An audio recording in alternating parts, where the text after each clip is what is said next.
So if you've been watching this channel for more than 2 seconds, or even just glanced at the title of the first video, you've probably figured out that I'm infertile. My husband and I started trying right away after we got married almost 10 years ago because I had been told that I would probably have difficulty getting pregnant. Being infertile is a giantly sucky feeling that can completely take over your life. It makes you feel ashamed, it makes you feel broken, and it makes you feel alone. If you're watching this video, I'm going to assume that you have a wonderful friend or relative that is infertile and that you want them to avoid that whole lonely feeling that infertility can bring. I am here to help you with that.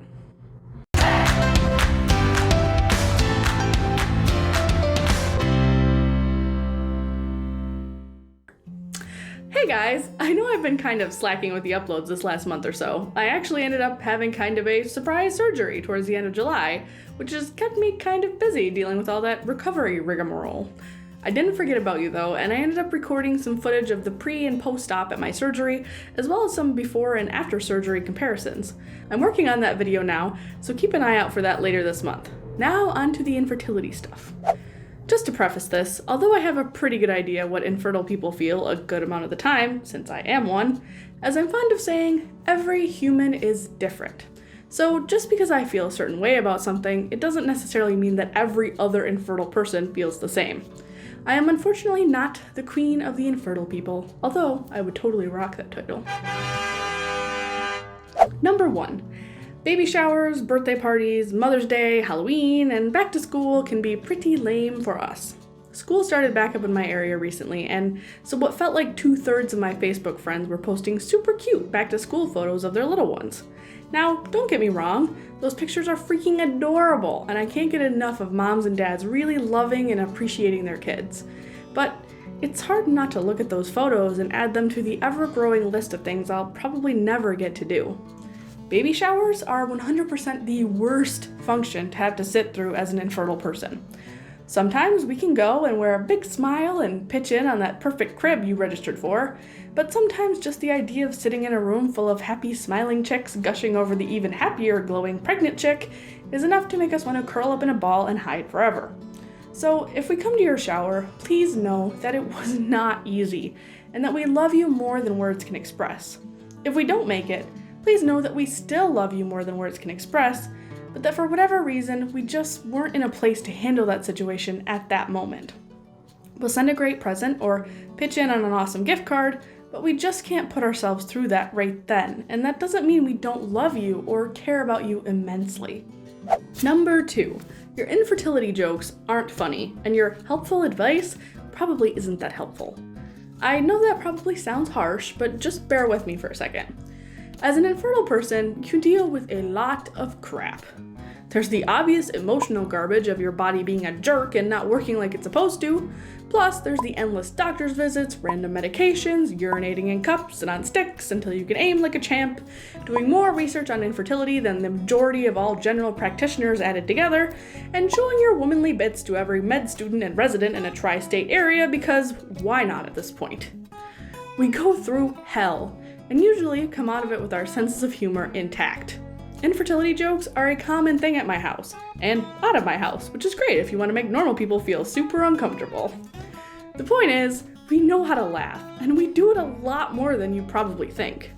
Even so, there are some things we don't laugh at, and they tend to be stupid jokes or helpful advice. What I'm referring to is things like, trying is the fun part. Oh, he couldn't get the job done? Let me try. Oh, you're infertile? I tried for like 2 months and then tried, insert random fad here, and got pregnant immediately. You want kids so bad? You can have mine! Let me just respond to these here. Number 1, sex is fun, but it's much less fun when you have to do it on a schedule and have to do it even if you have a headache or a cold or some kind of stomach issue. Number 2, if we're willing to go through infertility treatments with our significant other, the chances are good that we probably like them, so we'll pass on your offer, thanks. Also, you seem like a moron that I wouldn't want to procreate with anyway. Number 3, hey Karen, thanks for your advice, but you aren't infertile if you only tried for 2 months. And also, that random fad/pyramid scheme you're a part of probably gives you diarrhea or something and most likely doesn't work. Number 4, Yeah, okay, deal.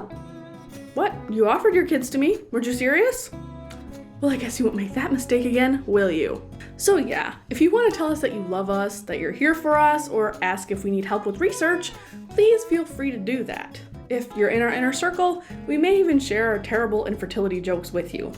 But if you barely know someone or just think you're hilarious despite all evidence to the contrary, please just don't. Lastly, we want to know what's up with you, and we want to know if you're pregnant. A few years back, a person that's very, very close to me got pregnant. She didn't want to hurt me and didn't know how I'd react since we're the same age and it was her third child, so she didn't tell me. At all. I didn't find out until I got the baby shower invite from her sister. It became pretty clear that everyone we knew had already known about it for some time, but I was kept out of the loop. Although I understand why she did it and have totally forgiven her, at the time, it hurt me immensely and it isn't something I've ever forgotten. I know that if you're someone that loves an infertile person, you don't want them to hurt. You probably know what they've gone through and don't want to cause them any extra pain. But whether you tell us or keep it to yourself, we'll still have the pain of infertility. That's not going to change. What will change is that you would add the feeling of, well, betrayal that comes with being the only one that doesn't know what's going on in your life. It's not going to be an easy conversation. There might be tears, but just please know this. We are happy for you. While it sometimes feels like everyone around us is winning the big prize at the arcade and we're just wasting our tokens, we're still happy to see you get that giant fluffy unicorn that you had your eye on. So yeah, as always, I hope you don't leave this video thinking that infertile people are jerks or are easily offended, because that definitely is not the case. People are people, and they make mistakes. They say the wrong thing at the wrong time and make jokes to cover up their discomfort. That doesn't mean they're bad people or that they aren't worth knowing. We know that infertility might be a new thing for you and that you don't know the right things to do or say. We aren't going to cut you out of our lives because you said one thing that bothered or hurt us. But in the interest of making your infertile friend's life just a little less sucky, incorporating this advice into your interactions with them could be a big deal. And if you're an infertile person, please remember to try to cut your friends and relatives some slack. They may not always say the perfect thing, and they may even hurt you with their choices once or twice, but that doesn't mean that they don't love and care about you. If you found this video helpful, please go ahead and hit the like button down below. If you're new to my craziness, please don't forget to subscribe as well. In case you need another thing to scroll through in boring waiting rooms, here are the links to all of my social media stuff. Thanks so much for watching, and I'll catch you guys next time. A surprise surgery towards the end of July, which keep an eye out for. I didn't think that section was that hard to swallow. Don't spit out water, don't do it. I didn't want to stop it right at the point where it says try to cut your friends and relatives. Why would you try to do that? What would Yoda say? Do or do not? Oh well, I guess I won't say too much effort. This whole jail thing, really, we would not do well in prison. Oh no, we would not. Well, it's so hard to get out of prison. Not that I, have any experience with that. Have I told you today that I think you're awesome? No. Oh. Anyway. Help me.